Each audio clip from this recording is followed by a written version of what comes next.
Ya, bismillahirrahmanirrahim. Assalamualaikum warahmatullahi wabarakatuh. Salam sejahtera bagi kita semua. Hari ini saya ingin berbagi informasi kepada kalian semua mengenai standarisasi jaringan komputer. Sebelum masuk ke dalam materi, saya ingin berterima kasih terlebih dahulu kepada dosen mata kuliah jaringan komputer, yaitu ada Bapak Agus Prihanto STMkom, yang berkenan mendampingi kita semua selama 1 semester ke depan. Baik, untuk mempersingkat waktu, perkenalkan saya Risma Novianti dengan NIM 1905-1214-003, mahasiswi dari Prodi S1 Sistem Informasi 2019A Universitas Negeri Surabaya. Nah, kita lanjut ke materi saja langsung. Di sini ada yang pertama, standarisasi jaringan komputer. Pastinya bertanya-tanya kan, standarisasi jaringan komputer itu apa sih? Nah, sebelum masuk ke dalam standarisasi jaringan komputer, saya akan menjelaskan terlebih dahulu mengenai standarisasi. Standarisasi adalah penyesuaian bentuk dengan pedoman yang ditetapkan. Jadi suatu barang, suatu aplikasi, suatu aturan harus memiliki ketetapan pasti. Contoh mudahnya nih, saya kasih contoh, ada helm. Helm ini tujuannya kan melindungi kepala di saat berkendara. Nah, helm ini juga harus memenuhi syarat, harus memenuhi standar, dan harus memenuhi standarisasi. Nah, itu adalah salah satu contoh dari standar. Jadi harus memenuhi ketetapan-ketetapan dari helm tersebut agar si pengendara atau si pemakai bisa aman saat berkendara tersebut. Begitu. Lalu lanjut ke standarisasi jaringan komputer, yaitu aturan main atau protokol yang digunakan agar semua hal atau pekerjaan dapat berjalan dengan baik dan komunikasi dapat terjalin dengan baik. Nah, standarisasi di sini juga disebut pula dengan protokol. Protokol di sini pun juga disebut dengan aturan-aturan. Nah, untuk mengantarkan terkait protokol secara umum nih, di sini saya ingin menganalogikan sedikit ketika seseorang mengirimkan pesan atau berkomunikasi. Dalam hal ini mengirimkan suatu pesan ataupun data ke penerima, dan untuk mengirimkan pesan tersebut kita membutuhkan media nih. Media yang kita pakai ini bisa melalui gelombang suara, bisa melalui listrik, ataupun bisa melalui gelombang wireless dan lain-lain sebagainya. Nah, untuk berkomunikasi atau mengirimkan pesan tersebut dapat diterima dan dapat dipahami oleh penerima dengan baik, maka perlu adanya aturan-aturan yang mengatur. Contohnya nih, ada beberapa aturan, diantaranya identitas pengirim dan penerima itu tertera jelas, terus bahasa yang biasanya digunakan, dan tata bahasanya itu jelas, bisa dimengerti, terus kecepatan dan waktu pengiriman serta responnya. Jadi identitas pengirim dan penerima, contoh terdapat alamat, terdapat nama pengirim, terdapat tujuan nama pengirim itu ke siapa, jadi sudah tertera jelas. Jadi pihak data pun juga tidak bingung mau kirim ke siapa gitu. Terus juga si penerima pun juga mengerti, oh ini dari ini, datanya ini dari si A, datanya data B ini dari ini gitu. Jadi bisa mengerti dengan jelas si penerimanya gitu. Terus bahasa yang bisa digunakan. Nah, bahasa yang bisa digunakan di sini pun juga harus bahasa yang bisa dimengerti gitu. Jadi apabila satu orang berbahasa dan mengirimkan data atau mengirimkan pesan dengan bahasa Indonesia, dan pihak penerima menjawabnya dengan bahasa Sunda ataupun bahasa Jawa, kan ada miss gitu kan, ada yang nggak mengerti gitu di sisi pengirim gitu. Terus kecepatan waktu dan waktu pengiriman respon. Nah, di sini pun juga ada kecepatan waktu dalam mengirim pesan tersebut bisa terpenuhi. Terus waktu pengiriman, waktu respon pun juga semuanya pasti kita menginginkan respon secara cepat bagi pihak penerima gitu. Terus kita lanjut ke adapun macam-macam protokol nih. Yang pertama ada TCP/IP atau Transmission Control Protocol, ataupun protokol umum yang digunakan dalam komunikasi pada internet. Lalu ada IPX atau XPX atau Internet Work Packet Exchange atau Sequence. Protokol yang digunakan dalam SO Novel nih. Dan terus juga ada NetBEUI.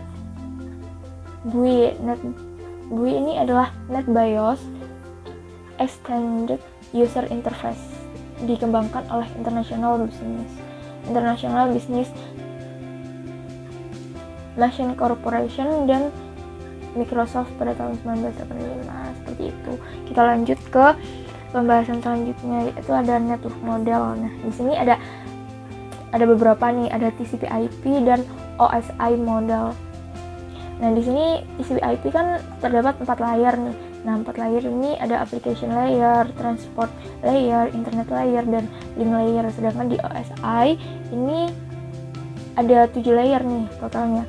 Dan ada application layer, presentation layer, session layer, transport layer, network layer, data link layer, physical layer. Nah, ini kalau digambarkan seperti di slide bisa dilihat.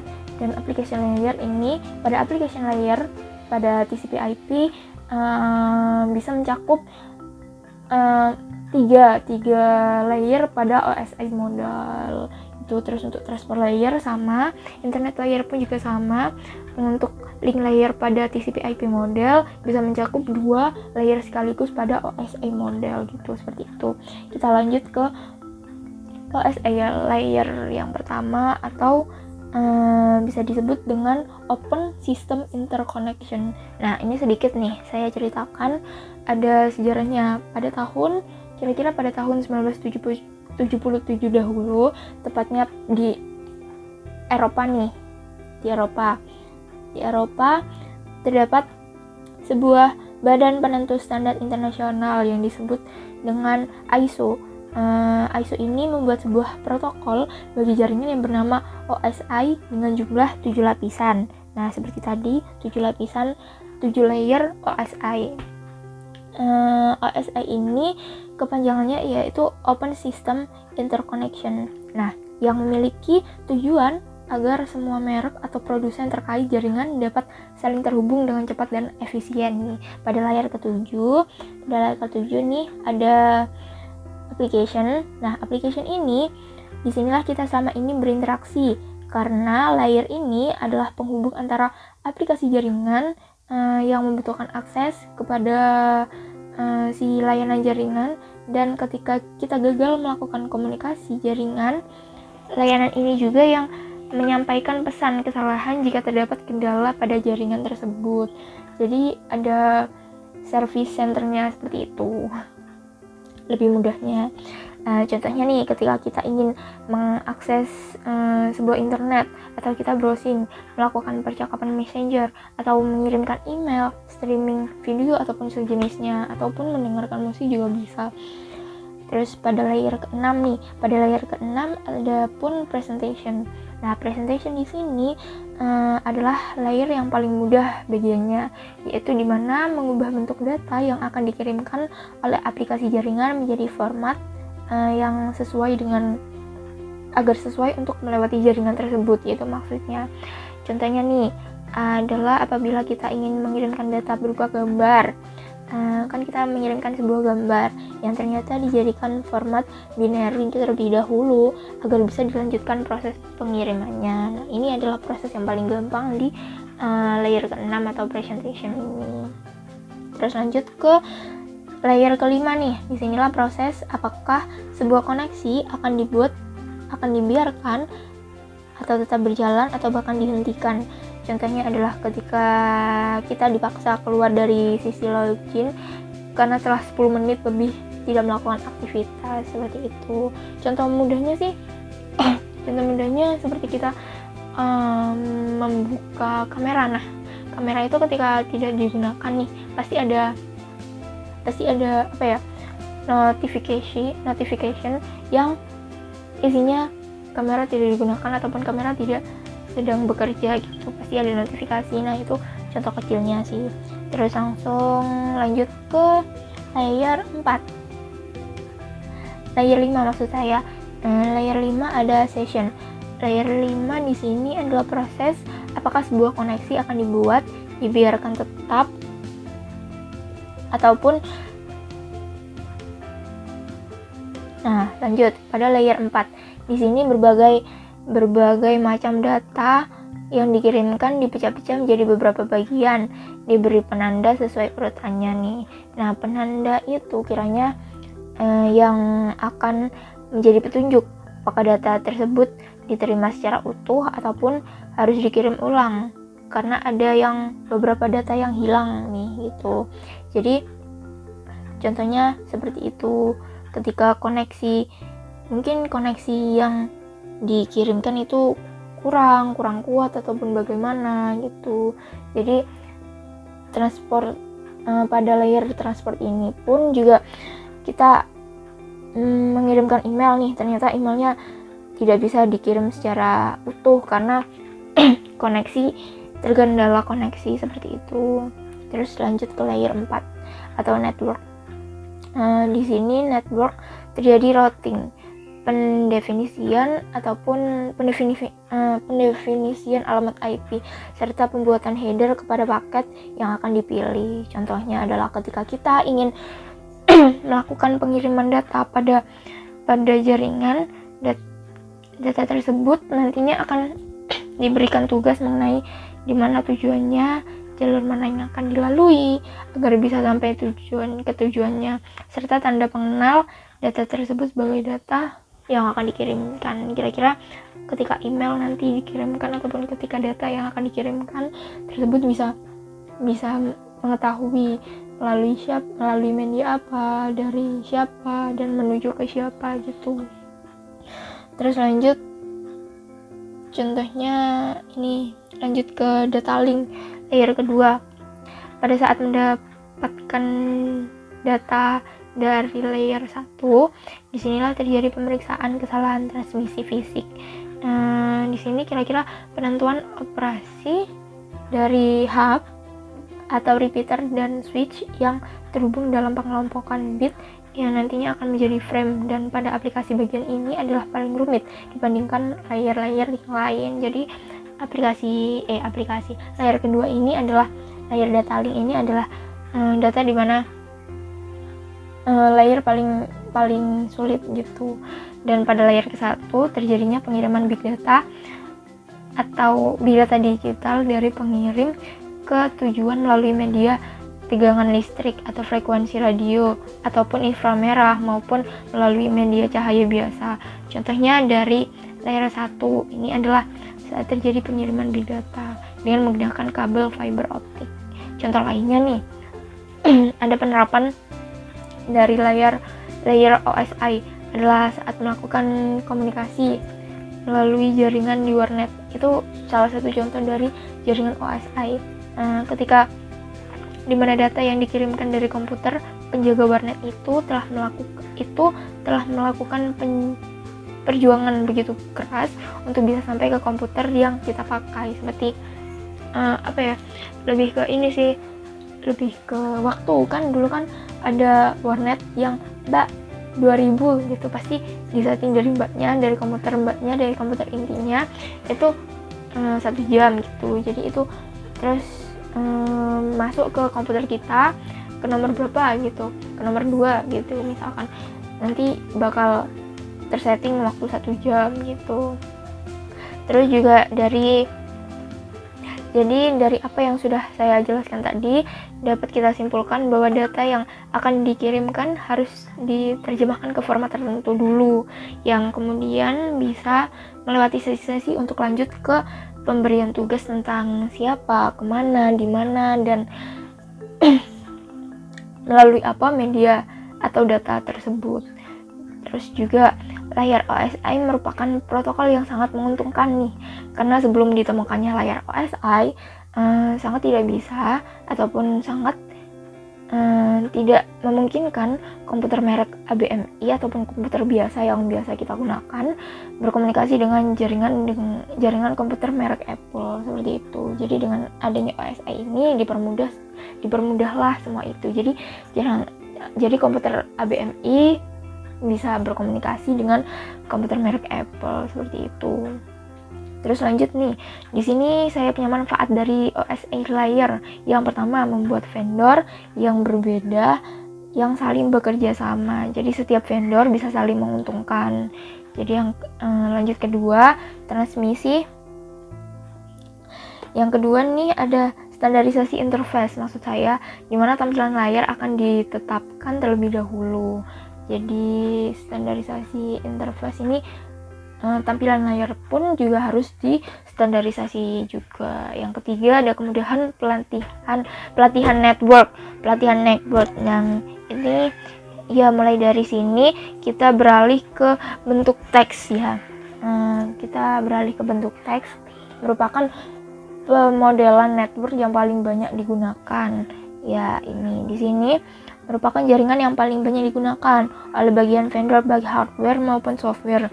Nah, di sini ada beberapa alasan. Yang pertama ada open standard protocol switch, di mana protokol tersebut tersedia bebas dipublikasi dan bisa digunakan oleh berbagai vendor untuk implementasi pada software maupun hardware. Yang kedua ada standar protokol sudah disahkan dan digunakan dalam standar industri dan disetujui oleh organisasi yang bertanggung jawab dalam standar. Hal ini menjamin bahwa kiranya produk dari berbagai vendor tersebut dapat saling berkomunikasi dengan baik. Kita lanjut ke TCP/IP. Nah, TCP/IP ini ada 4 layer nih. Yang pertama di protokol switch. Nah, yang pertama di application maksud saya. Di application ini layer yang berfungsi menampilkan data ke pengguna dan mengatur dialog. Lalu layer yang kedua nih ada layer yang kedua ada host to host, mendukung komunikasi antar perangkat dalam berbagai jenis jaringan. Lalu ada internet, menentukan jalur terbaik dalam jaringan. Lalu ada network access. Nah, mengatur perangkat keras dan media transmisi yang digunakan dalam jaringan. Seperti itu. Nah, ini protokol switch. Nah, protokol switch ini di dalam aplikasi dalam model TCP/IP application ini berada di atas. Nah, di sini pun juga terdapat aplikasi-aplikasi penamaannya nih. Yang pertama ada DNS. Ini adalah penamaan dari application-nya. Terus juga ada TFTP sebagai file transfernya. Adapun juga host to host, di bawahnya ada connection oriented di bagian TCP. Lalu UDP di connection layer seperti itu. Terus lanjut ke bawahnya ada internet. Nah, pada IP ini internet protokol berada di internet protokol seperti itu. Jadi lanjut ke message ini ada di ICMP gitu. Lanjut ke bawahnya ada network access, ada di internet, ada data link gitu. Jadi pada internet ini di network access ada di data link seperti itu. Terus UDP, kita kembali ke protokol UDP. UDP sejatinya sama dengan TCP, namun pada UDP atau UDP ini terdapat connectionless, artinya protokol ini tidak memiliki session baik sesi pengiriman maupun penerimaan, dan tidak memiliki garansi penerima data. UDP juga tidak memberikan mekanisme flow control, yaitu di mana ketika dua data dikirim secara bersamaan, maka tidak dapat dipastikan mana data yang dapat diterima terlebih dahulu. Dan karena UDP ini tidak peduli apakah data diterima atau tidak, maka protokol UDP ini dapat berjalan lebih cepat dibandingkan TCP gitu. Jadi kira-kira UDP ini berjalan lebih lebih acuh gitu loh. Jadi yang penting bisa terkirim gitu aja pada intinya pada UDP ini. Terus UDP ini bisa digunakan untuk aplikasi yang membutuhkan kecepatan. kecepatan dan efisiensi. Nah, contohnya nih ketika misalnya ketika kita streaming video ataupun tengah main game online, terus atau ada pun juga voice over internet protocol atau VoIP, terus domain name service atau DNS dan lain-lain. Terus juga ini nih kesimpulan dari TCP/IP dan UDP. Protokol TCP dan UDP sama-sama digunakan untuk mengirim dan menerima data. Nah, pada TCP atau Transmission Control Protocol bersifat connection oriented. Terjamin data akan dikirim dan diterima secara utuh melalui mekanisme three-way handshake. Nah, lalu UDP ini atau User Data Protocol bersifat connectionless oriented, tidak menjamin data akan diterima secara utuh seperti tadi, atau fair and forget. Yang penting kiranya kita ngirimin aja gitu pokoknya. Jadi masih tidak tahu bakal terjamin atau enggak. Pokoknya intinya pihak UDP ini sudah mengirimkan seperti itu. Masalah ada yang ketinggalan atau enggak, pihak UDP itu angkat tangan seperti itu kiranya.